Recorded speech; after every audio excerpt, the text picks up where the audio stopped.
Assalamualaikum warahmatullahi wabarakatuh. Apa kabar Bapak Guru hebat seluruh Indonesia? Perkenalkan, nama saya Rahma Fitri. Saya salah seorang guru di Kabupaten Bengkalis, Provinsi Riau. Baiklah Bapak Ibu guru hebat semuanya, pada kesempatan ini saya akan menyampaikan mengenai kurikulum Merdeka yang merupakan aksi nyata yang telah saya lakukan beberapa hari yang lalu pada topik 2 yang berjudul Kurikulum Merdeka.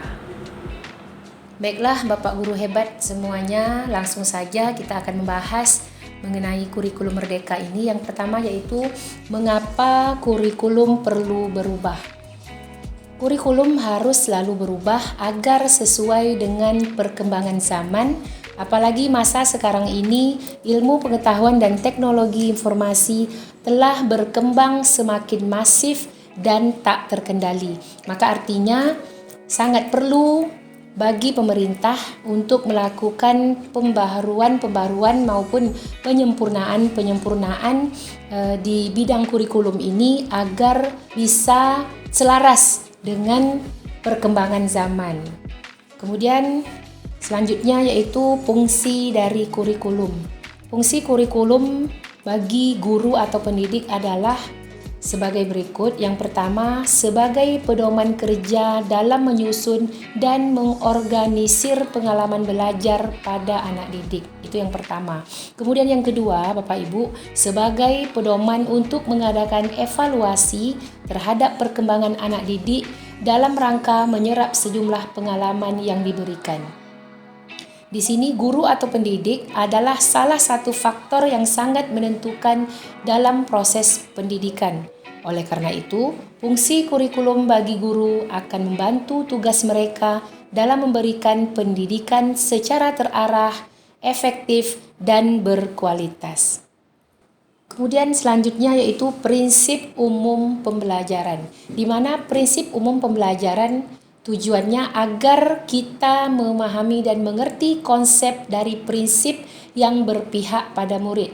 Dalam arti kata, pada prinsip pembelajaran ini segala sesuatunya di mana model-model pendidikannya harus berpihak kepada murid agar murid lebih merasa bebas, kemudian murid bisa merasa aman, tentram dalam melaksanakan pembelajaran yang diberikan oleh guru yang bersangkutan. Selanjutnya yaitu 5 prinsip dari pembelajaran, di mana 5 prinsip dari pembelajaran itu yang pertama, mempertimbangkan kebutuhan capaian belajar murid saat ini. Yang kedua, membangun kapasitas belajar murid menjadi pembelajar sepanjang hayat. Yang ketiga, mendukung perkembangan kognitif dan karakter murid. Kemudian yang keempat, mengarah pada masa depan yang berkelanjutan. Dan yang kelima, menyesuaikan konteks kehidupan murid. Selanjutnya, yaitu capaian pembelajaran dalam kurikulum. Capaian pembelajaran atau CP merupakan kompetensi dan karakter yang ingin dicapai setelah menyelesaikan pembelajaran dalam kurun waktu tertentu atau fase. Pada kurikulum Merdeka, capaian itu berdasarkan fase-fase yang telah dibagi dalam 3 fase. Di sini ada fase A yaitu untuk kelas 1 dan kelas 2. Kemudian fase B itu bagi kelas 3 dan kelas 4, sedangkan fase C di kelas 5 dan kelas 6. Tentunya sangat berbeda di kurikulum K13, di mana kurikulum 13 itu CP itu dibagi per kelas 1, kelas 2 dan sampai kelas 6. Jadi di sini nampak perbedaan yang sangat signifikan antara pengelompokan belajar murid itu berdasarkan kompetensi yang dipilah-pilah berdasarkan fase. Selanjutnya pada capaian pembelajaran atau CP yang berfokus pada kompetensi inti dan kompetensi esensial. Capaian pembelajaran atau CP merupakan kompetensi pembelajaran yang harus dicapai murid pada setiap fase perkembangan yang dimulai dari fase pondasi pada PAUD. Capaian pembelajaran mencakup sekumpulan kompetensi dan lingkup materi yang disusun secara komprehensif dalam bentuk narasi. Capaian pembelajaran memuat sekumpulan kompetensi dan lingkup materi yang disusun secara komprehensif dalam bentuk narasi. Kemudian di bagian tujuan pembelajaran yaitu deskripsi pencapaian 3 aspek kompetensi, yakni pengetahuan, keterampilan, dan sikap yang diperoleh murid dalam satu atau lebih kegiatan pembelajaran. Tujuan pembelajaran ini disusun dengan memperhatikan eviden atau bukti yang dapat diamati dan diukur pada murid, sehingga murid dapat dinyatakan mencapai suatu tujuan pembelajaran. Kemudian kita masuk pada alur tujuan pembelajaran atau sering disebut dengan ATP.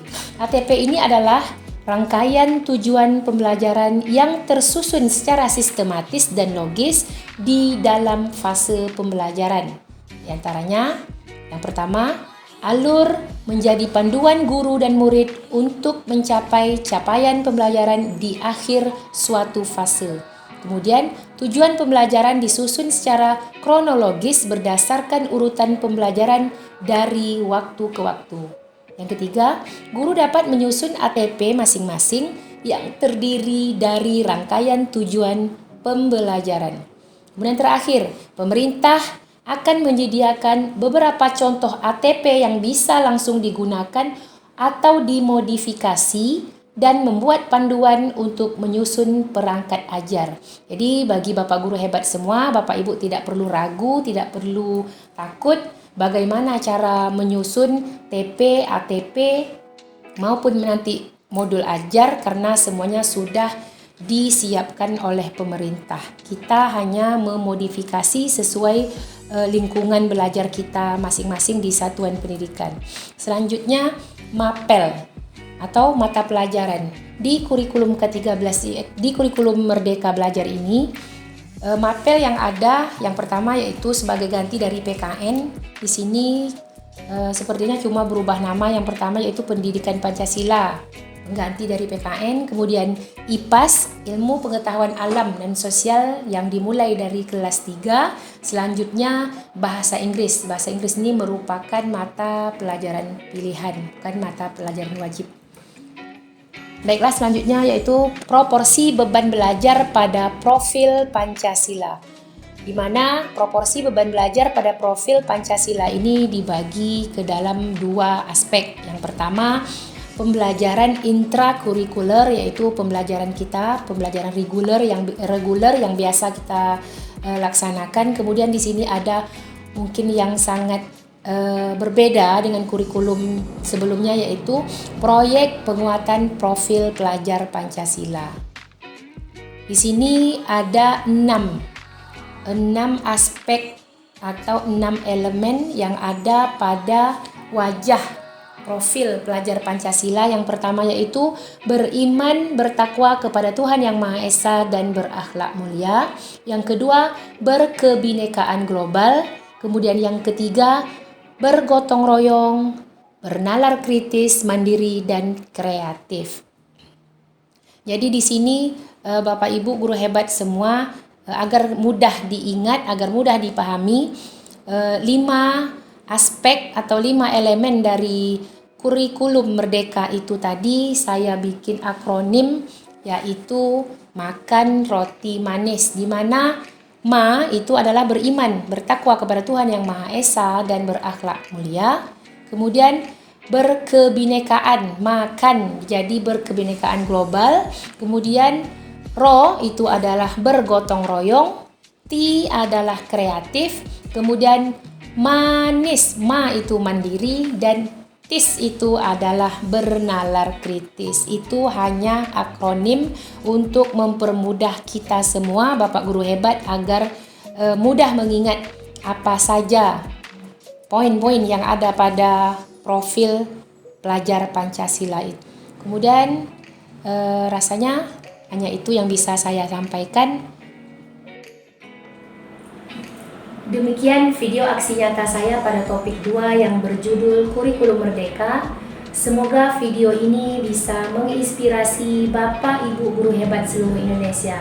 Tentunya kritik serta saran maupun pertanyaan dari Bapak Ibu guru hebat semuanya sangat saya harapkan demi perbaikan video-video saya yang akan datang.